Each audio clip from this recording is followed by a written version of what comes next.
I'm Dave, and this is Austin's Kamado Joe Masterclass.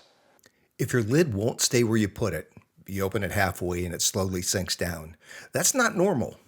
That means your air lift hinge tension needs adjustment. Today I'll show you exactly how to fix it on the Kamado Joe Classic II.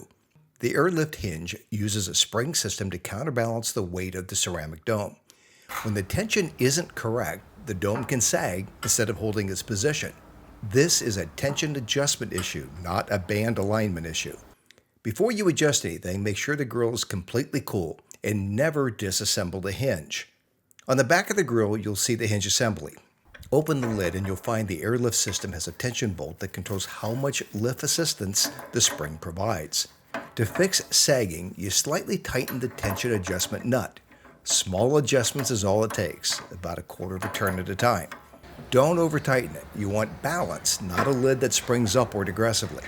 When properly adjusted, the dome should open smoothly, stay in position at various heights, and not drift up or down. If your Kamado Joe lid was sagging, this simple tension adjustment should fix it.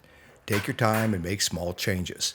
I invite you to check out my Kamado Joe Owner's Handbook. This is a 100-plus page book that I've written that covers everything that you need to know about operating the Kamado Joe. It includes setup, seasoning, temperature control, troubleshooting, maintenance, and a lot of other pro tips and techniques. Hey, if you liked the video, let me know, and please subscribe for more Kamado Joe setup and maintenance tips. And watch my Kamado Joe 101 playlist right now.